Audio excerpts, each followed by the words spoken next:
Hello everyone, welcome back. हम कर रहे हैं practice set solve for UP TGT and PGT English S के अरोड़ा की बुक से। और हमने प्रीवियस वीडियो में 45 क्वेश्चंस कर लिए थे और इस वीडियो में हम आगे के क्वेश्चंस करेंगे।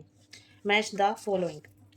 यहाँ पर हमारे कुछ लिटरेचर से कुछ टर्म्स दिए गए हैं जिनको हमें मैच करना है। अब देखिए, यहाँ पे सबसे पहला टर्म है हमारा ब्लैंक वर्स। ब्लैंक वर्स क्या होती है? मीन्स ब्लैंक वर्स में प्रॉपर राइमिंग स्कीम नहीं होती है, बट ये मीटर को फॉलो करता है। आयम्बिक पेंटामीटर में लिखी जाती है ये, और ये इसमें राइमिंग स्कीम नहीं होती है, तो ये हमारा सही हो जाएगा। देखिए, एक फ्री वर्स और ब्लैंक वर्स में बहुत ज़्यादा कन्फ्यूजन होती है। फ्री वर्स में क्या होता है, इसमें ना तो हमारी राइमिंग होती है, ना ही इसमें मीटर फॉलो होता है। No rhyme no metre. That's why Robert Frost defined free verse as playing tennis without a net.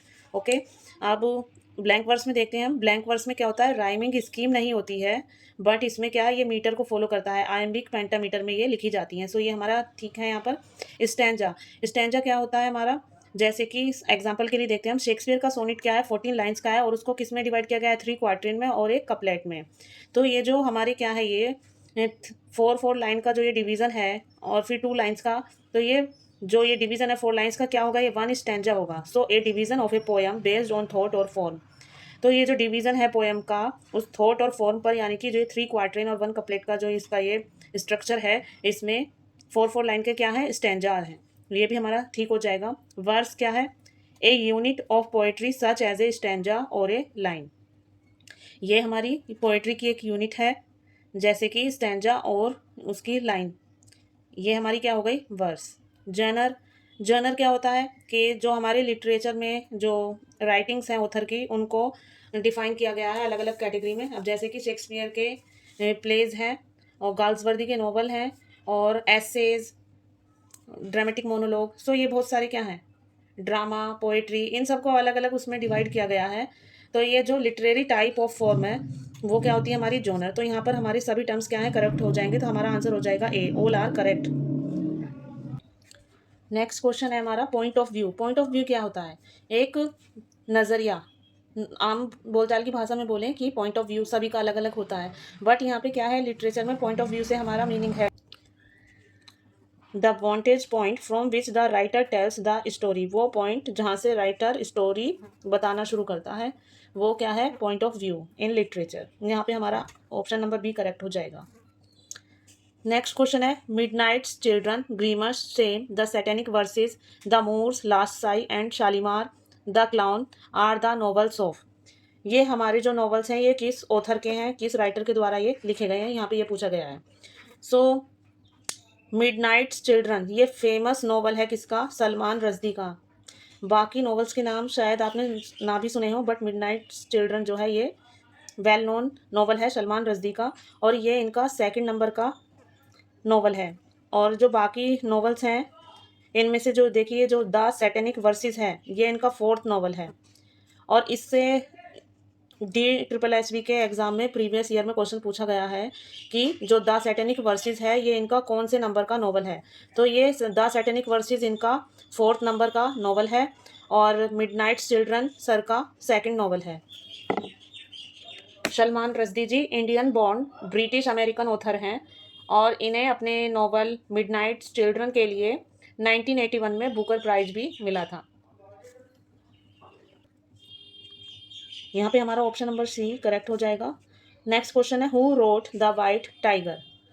The white tiger किस ऑथर ने लिखा है, हमारा अरविंद अडिगा जी ने। अरविंद अडिगा जी ने लिखा है ये द वाइट टाइगर, और ये इनका डेब्यू नॉवल है। डेब्यू मीन्स इनका फर्स्ट नॉवल है, और देखिए इसी से इनको नेम और फेम मिल गया था, फर्स्ट नॉवल से ही इनको।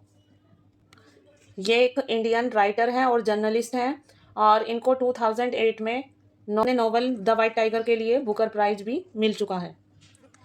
अगर अदर ऑप्शंस की बात करें तो कमला मार्कंडेय, ये भी इंडियन ऑथर हैं, और इन्हें इनका जो फेमस नॉवल है, फेमस वर्क है नेक्टर इन ए सीव। नेक्टर इन ए सीव इनका फेमस वर्क है। खुशवंत सिंह जी की बात करें तो ये इनका फेमस वर्क है Train to Pakistan. Train to Pakistan इनका फेमस वर्क है, और इनका जन्म 1915 में हडाली पाकिस्तान में हुआ था, जबकि इनकी डेथ कहाँ पर हुई है, दिल्ली में हुई है। और अपने इस नॉवल ट्रेन टू पाकिस्तान में इन्होंने क्या किया है, बताया है कि जो पार्टीशन हुआ था इंडिया का, उसको रिकाउंट किया है through a fictional border village Manomajra नाम के एक फिक्शनल बॉर्डर विलेज के द्वारा इन्होंने पार्टीशन की कहानी को इस नॉवल में दिखाया है। और ये इनका नॉवल जो ट्रेन टू पाकिस्तान है ये 1956 में पब्लिश हुआ था। ट्रेन टू पाकिस्तान 1956 में पब्लिश हुआ था। किरण देसाई ये अनीता देसाई की डॉटर हैं। ये भी इंडियन ऑथर हैं और इन्हें 2006 में मैन बुकर प्राइज़ मिल चुका है अपने famous work for the inheritance of loss के लिए इनको 2006 में मैन बुकर प्राइज़ मिल चुका है। देखिए यूपीटीजीटी में हमें सबको पता है कि हमारे 4 राइटर्स गिवन है, शेक्सपियर, गार्सवर्दी, वर्ड्सवर्थ और Milton. But most of the literature student जो भी हैं इंग्लिश की तैयारी करते हैं वो DSSB का भी एग्जाम देते हैं या अदर स्टेट का एग्जाम देते हैं, तो वहाँ पर इन सभी राइटर्स से भी क्वेश्चंस पूछ लिए जाते हैं। सो इसलिए each and every option should be taken. Okay, next question है हमारा यूजलेस रिपीटिशन क्या है हमारा। यहाँ पर ये टर्म्स दिए गए हैं, इनमें से यूजलेस रिपीटिशन कौन सा है हमारा, टोटोलॉजी। यहाँ पे आंसर क्या हो जाएगा हमारा, tautology. For example I will go there और I will not go there. तो इस तरह से यूजलेस रिपीटेशन को दिखाया गया है इसमें। नेक्स्ट क्वेश्चन है हमारा Jacques Derrida who wrote of Grammatology is associated with deconstruction. He was, जो जैक्स डेरिडा हैं जिन्होंने ग्रामेटोलॉजी लिखी है उनका संबंध किससे है, डीकंस्ट्रक्शन। इन्होंने टर्म कौन सा दिया है, डीकंस्ट्रक्शन। और वो है कौन थे, a French philosopher and critic. जो जैक्स डेरिडा है वो कौन थे, a French philosopher and critic. Next question देखेंगे, in iambic each foot is called. Iambic में ईच फुट क्या कहलाता है हमारा, आयम्बस। क्या कहलाता है, आयम्बस। सिलेबल क्या होते हैं हमारे, सिलेबल क्या है, एक वर्ड को हम कितने उसमें वोवल साउंड्स में ब्रेक कर सकते हैं, वो हमारे क्या होते हैं, सिलेबल। फॉर एग्जांपल हम यहाँ पे देखते हैं जैसे कि ये वर्ड है हमारा मूड, तो यहाँ पे वोवल को काउंट नहीं करेंगे कि इसमें 2 वोवल है तो 2 सिलेबल हो गए, ऐसे नहीं करेंगे। यहाँ पे वोवल की साउंड को देखेंगे, मूड, ऊ, तो ये जो साउंड आ रही है वोवल की, ये 1 साउंड आ रही है, तो ये कैसा है, 1 सिलेबल वर्ड है हमारा।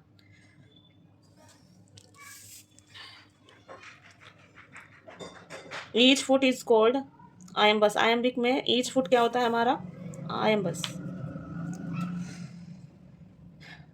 मूड, नेक्स्ट क्वेश्चन है मूड क्या होता है,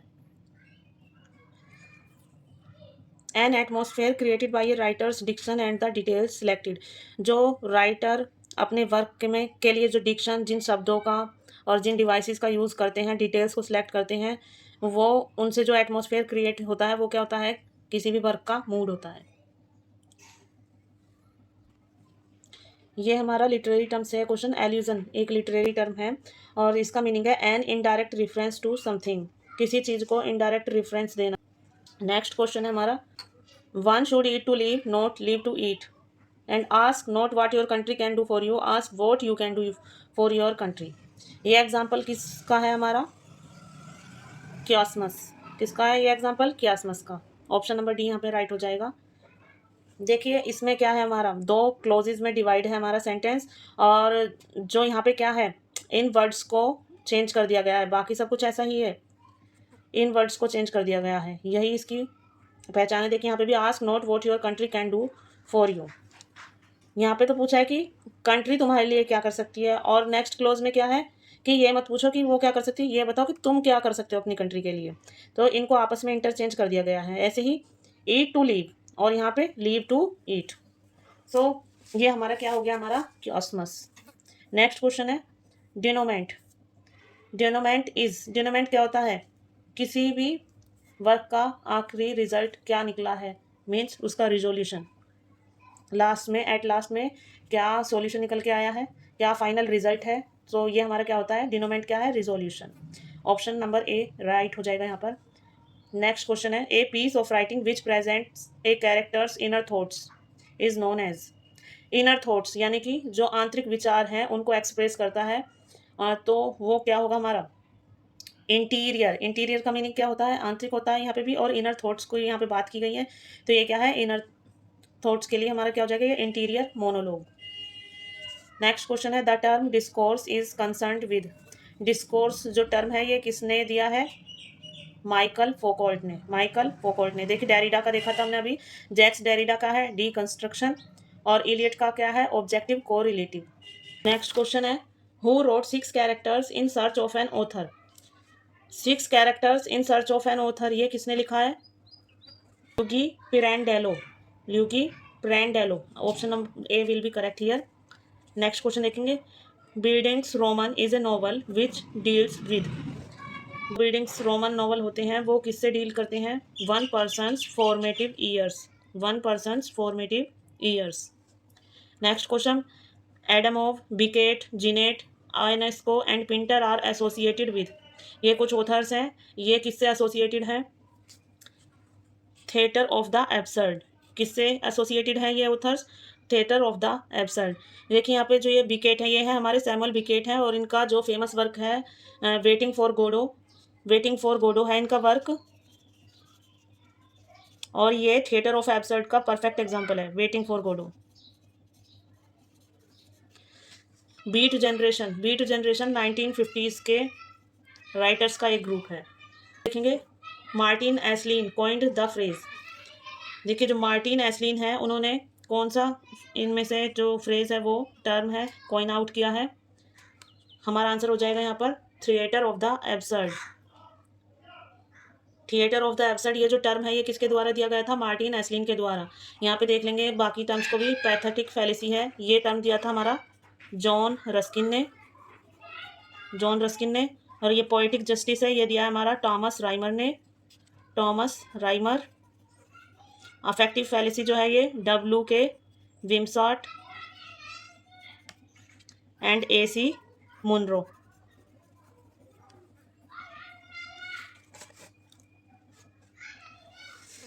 तो pathetic fallacy John Ruskin, poetic justice Thomas Rymer, affective fallacy W.K. Wimsatt and A.C. Munro, और theatre of the absurd Martin Esslin. Next question देखेंगे, myth comes from Greek mythos signifying. जो ये myth word है, ये Greek के Mythos से बना है, और जिसका मीनिंग क्या होता है, ए स्टोरी प्लॉट ट्रू और इन्वेंटेड। नेक्स्ट क्वेश्चन देखेंगे, it is a Marxist and और communist propaganda using the theatre form. ये मार्क्सिस्ट और कम्युनिस्ट प्रोपेगेंडा है, जिसने कौन से थिएटर फॉर्म को यूज़ किया था, एजिटप्रॉप थिएटर। आंसर क्या हो जाएगा यहाँ पर, एजिटप्रॉप थिएटर। नेक्स्ट क्वेश्चन है हमारा, who gave the neuromotor concept of poetry. किसने दिया है न्यूरोमोटो कॉन्सेप्ट पोएट्री का, I.A. रिचर्ड ने न्यूरोमोटो कॉन्सेप्ट ऑफ पोएट्री दिया है। T.S. इलियट ने ऑब्जेक्टिव कोरिलेटिव। इस वीडियो में इतना ही, बाकी के क्वेश्चन करेंगे नेक्स्ट वीडियो में। Thanks for watching.